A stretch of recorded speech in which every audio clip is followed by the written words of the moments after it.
ETF index mutual funds నేర్చుకుని stock మార్కెట్లో రాణించాలనుకుంటున్నారా? వెంటనే ఈ నెంబర్కి కాల్ చేయండి. సార్ నమస్తే సార్, రామప్రసాద్ గారు. నమస్తే అండి. మరొక సింపుల్ టాపిక్తో వచ్చా. మిమ్మల్ని ఇప్పుడు కూడా పెద్దగా ఇబ్బంది పెట్టదలుచుకోలేదు. ఆ క్వశ్చన్ మీరు చెప్పే దాంట్లోనే ఆన్సర్ ఉంది.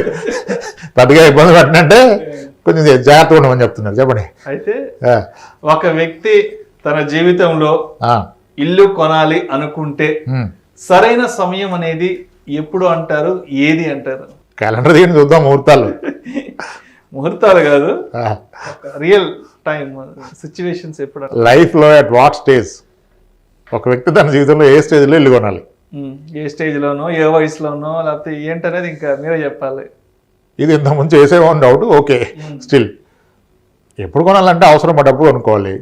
ఇల్లు ఎప్పుడు అవసరం ఉంటుంది? ఫ్యామిలీ ఉన్న ప్రతి ఒక్కరికి ఇల్లు కావాలి, అంతే కదా.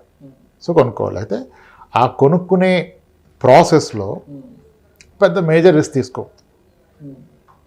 ఓకే, ఇప్పుడు మీ ఏ పెట్టుబడి అయినా మీకు ప్రశాంతతను ఇచ్చేది ఉండాలి, కానీ ఆ ప్రశాంతతను పోగొట్టేది అయితే అవ్వకూడదు. ఇప్పుడు ఇల్లు కొనాలి అంటే ఒక ఎంప్లాయీకి పెద్ద కష్టమైన పని కాదు, లోన్ వచ్చేస్తుంది. కానీ రిమైనింగ్ 20% డౌన్ పేమెంట్ రిజిస్ట్రేషన్ చూసారా, అది మీకు కష్టంగా ఉందనుకోండి, అప్పుడు కొనొద్దు. మనకున్న సేవింగ్స్ నుంచి కట్టగలం డౌన్ పేమెంట్ అంటే కొనండి. కానీ డౌన్ పేమెంట్ వరకు అప్పు చేద్దాం, బ్యాంక్ దగ్గర కాకుండా బయట ₹2 వడ్డీ తెచ్చుకుందాం, గోల్డ్ తాకట్టు పెట్టేద్దాం, చిట్టీలు పాడేద్దాం, అది కట్టేసి ఇల్లు కొందామంటే తప్పు. ఎందుకంటే రేపటి నుంచి ఇటు హౌస్ ఈఎంఐ కట్టుకోవాలి, బయట ₹2 వడ్డీ కట్టుకోవాలి, గోల్డ్ తెచ్చిందానికి గోల్డ్ ఇంట్రెస్ట్ కట్టాలి, చిట్టోడికి అది కట్టాలంటే కష్టం కదా. అంటే అప్పుడు మీరు కొనుక్కున్నది ఏంటి? ఇల్లు కాదు, ఉన్న ప్రశాంతత పోగొట్టుకోవడం. అలా కొన్నప్పుడు ఏంటంటే డయాబెటీస్లు, హైపర్ టెన్షన్ స్టార్ట్ అయిపోతాయి. కొన్ని తప్పుగా కొంటే వాటితో పాటు జబ్బులు వచ్చేస్తాయి అలా. సో ఇల్లు ప్రతి ఒక్కళ్ళు కొనుక్కోవాలి, బట్ కంఫర్టబుల్గా మీకు ఎంతవరకు ఎఫోర్డబిలిటీ అంతవరకు కొనుక్కోవాలి. దాన్ని స్థాయిని మించి కొన్నప్పుడు ఇబ్బందులు పాలైపోతారు. ఇప్పుడు ఒక వ్యక్తికి పేరెంట్స్ పెద్దగా సెటిల్ లేరు, అనాంగ సెక్టర్లో ఉన్నారు, జనరేషన్లో ఇతనే ఫస్ట్ క్యాండిడేటు, బాగా చదువుకున్నాడు, మంచి శాలరీలో చేస్తున్నాడు, కానీ ఇల్లు ఎక్కడా సక్రమంగా లేదనుకోండి, అప్పుడు ఇంకా ఆయన ఆలోచించడానికి ఏమీ లేదు. ఇమ్మీడియట్గా ఇల్లు కట్టుకోవాలి కదా. అక్కడ పేరెంట్స్కి కట్టించాలి, ఇక్కడ కొనుక్కోవాలి, లేకపోతే పెళ్ళి అవ్వదుగా. దాంట్లో తప్పే ఉంది. పెళ్ళిని చోటు చూస్తాడు కదా, పోషిస్తాడా, ఇల్లు ఉందా లేదా అని. నువ్వు జీతం 2 లక్షలు చెప్పి ఇల్లు లేదంటే ఎలా? సో అతను కొనుక్కోవచ్చు. అతను కూడా ఎప్పుడు కొనాలి? ఆ వచ్చే జీతంలో ఒక 10 ఏళ్ళు 15 ఏళ్ళు శాలరీ దాసి దాని డౌన్ పేమెంట్ కింద వాడి రిమైనింగ్ లోన్ తీసుకుని కొనుక్కోవాలి. ఇంకోటి, ఇప్పుడు వేరే వాళ్ళు కొనాలని మనం కొనకూడదు. ఆల్రెడీ ఒక ఇల్లు ఉంటుంది, ఇంకొక ఇల్లు కొంటే ఈయన కూడా ఇంకొక ఇల్లు కొంటాడు. అది తప్పు. ఎందుకు తప్పు అంటే, మీరు ఉండటానికి కొన్నది మీ కన్జంప్షన్, ఎవరో ఉండటానికి కొన్నది మీ ఇన్వెస్ట్మెంట్. ఇన్వెస్ట్మెంట్ అయినప్పుడు ఏం చూడాలా? నాకు రిటర్న్ ఎంత వస్తుంది, రాబడి ఎంత వస్తుందో చూసుకోవాలి.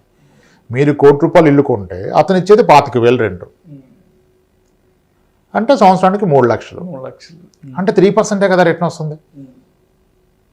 పెరుగుతుంది కదా. ఫ్లాట్ మీరే చెప్పారంటే పెరుగుతుంది, కానీ పెరిగిన తినడానికైతే రాదు కదా, అమ్మినప్పుడే కదా, అమ్మిందాక రాదు కదా. 3% రిటర్న్ కొరకు మీరు ఇల్లు కొంటున్నారా? టెనెంట్ ఏముంది, ఎంజాయ్ చేస్తాడు, వెళ్ళిపోతాడు. మళ్ళీ ఆడు వెళ్ళిపోతే ఆ బాత్రూమ్ మీరే కడిగించాలి. అంటే ₹1,00,000 పెట్టుకున్నది ఆడ బాత్రూమ్ కడిగించడానికే కాదు కదా, రిటర్న్స్ పరంగా. సో అంటే మీ పర్పస్ ఏంటి? ఇప్పుడు చాలామంది ఇల్లు కొనడానికి లోన్ తీసుకుంటా అంటే కొందరు నేను తీసుకోవద్దని చెప్తాను. ఎందుకంటే లోన్ తీసుకోవడం కరెక్టు, లోన్ తీసుకుని ఇల్లు కొంటమే కరెక్టు. ఇప్పుడు నేను కంప్లీట్ ప్రొఫైల్ రాసుకున్నప్పుడు చూసినప్పుడు, ఒక 22 ఎకరాల పొలం ఉందండి, వస్తుంది సార్ ఒక 4-5 కోట్లు అంటాడు. ఓకే, ఊర్లో ఇల్లు ఉంది సార్, నేను ఒక్కడనే అబ్బాయిని, అది కూడా పెద్ద కట్టేది సార్, ఒక 70 లక్షలు ఉంటుంది ఊర్లో, కాబట్టి ఇక్కడైతే చాలా ఉంటుంది. కానీ ఈయన ఒక 3 ప్లాట్స్ కొన్నాడు. అంటే ఇప్పుడు ఈ నికర ఆస్తి ఇంది ఒక 4 కోట్లు చెప్తే 4 కోట్లు ఆల్రెడీ ఉన్నది రియల్ ఎస్టేటే కదా, అప్పుడు ఇల్లు కొనొద్దంట నేను.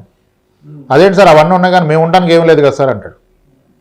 మాకు ఇన్ని ఉన్నాయి, మీరు అన్నట్టుగా 4 కోట్లు 5 కోట్లు ఉంది, వ్యవసాయ పొలాలు ఉన్నాయి, స్థలాలు ఉన్నాయి, అక్కడ ఊర్లో ఇల్లు ఉంది, కానీ ఇక్కడ ఇల్లు లేదు కదా సార్, కొంటామంటాడు. కొనొద్దంట నేను. అదేంటి సార్ కొనొద్దు అంటున్నారంటే సింపుల్ లాజిక్. ఇప్పుడు మీ నికర ఆస్తి 5 కోట్లు 4 కోట్లు ఉండి మొత్తం రియల్ ఎస్టేటే ఉంది కదా, ఈజ్ దట్ నాట్ రిస్క్? మొత్తం ఒక దాంట్లో ఉంటే రిస్క్ అంటారు కదా, అది రియల్ ఎస్టేట్కి వర్తించదా?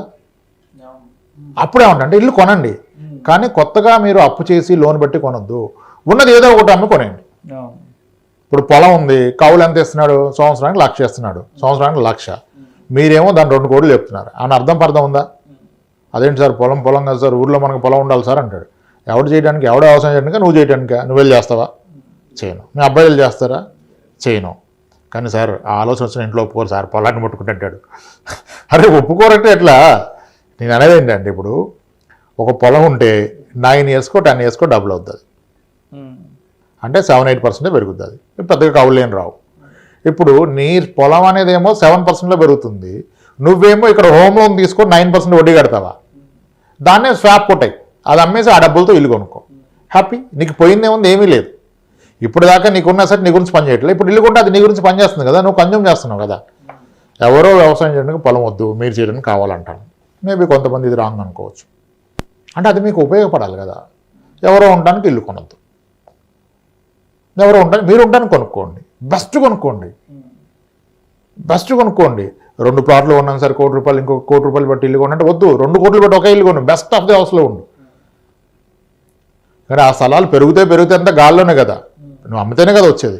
అమ్మినంత వస్తుంది దాంట్లో పైన, నీకు ఎంత పనికి వచ్చే క్యాష్ వచ్చింది, పనికిరాని హార్డ్ క్యాష్ ఎంత వచ్చింది, దాన్ని ఎక్కడ పెడతావు అని చూసుకోవాలి కదా. సో ఇల్లు బెస్ట్ ఆఫ్ ది హౌస్ కొనుక్కోండి, కానీ it should not be at the cost of piece of mind పోతుంది, అప్పులు పాలైపోతుంటే కొనొద్దు. ఇల్లు కొన్నోడికి అప్పు అంటూ ఉంటే ఇంటి అప్పు ఉండాలి, వేరే అప్పు ఉన్నోడు ఇల్లు కొనొద్దు సార్, సింపుల్ బేసిక్ రూల్. వేరే అప్పు ఉన్నోడు ఇంటి అప్పు చేయొద్దు, ఏ అప్పు లేనోడు ఇంటి అప్పు ఎప్పుడైనా చేయొచ్చు. బ్యాంకర్ ఇంటి లోన్ వస్తే you are eligible, that's it. కానీ ఇది కొనే క్రమంలో ఇప్పుడు దాకా ఉన్న ఆస్తులన్నీ రియల్ ఎస్టేటే, మళ్ళీ రియల్ ఎస్టేట్ అంటే మేబీ నా పర్సనల్ ఒపీనియన్ మీరు ఓవర్ వెయిట్ అయిపోతున్నారు. రియల్ ఎస్టేట్ బ్యాడ్ కాదు, గుడ్ అంటే ఎంత ఉండాలి, మొత్తం అదేనా? అది ఒకటి ఆలోచించుకోవాలి. సో ఇల్లు అయితే ప్రతి ఒక్కళ్ళు కొనాలి, కానీ అప్పులు చేసి కాదు. ఒకే అప్పు, అది హోమ్ లోన్, బ్యాంక్ అప్పు చేసి కొనాలి, వేరే అప్పులు చేసి ఇల్లు కొనవద్దు. సింపుల్, తేలిపోయింది కదా. అక్కడ బ్యాంక్ అప్పుతో కొంటే ఓకే, వేరే అప్పులు చేసుకుంటే wrong. Thank you so much Ramprasad గారు. ఇల్లు కొనడానికి సరైన సమయం ఎప్పుడు ఏంటి అనే అంశం గురించి చాలా డీటెయిల్డ్గా మీ విశ్లేషణ తెలియజేశారు. Thank you so much sir. Right sir, thanks అండి.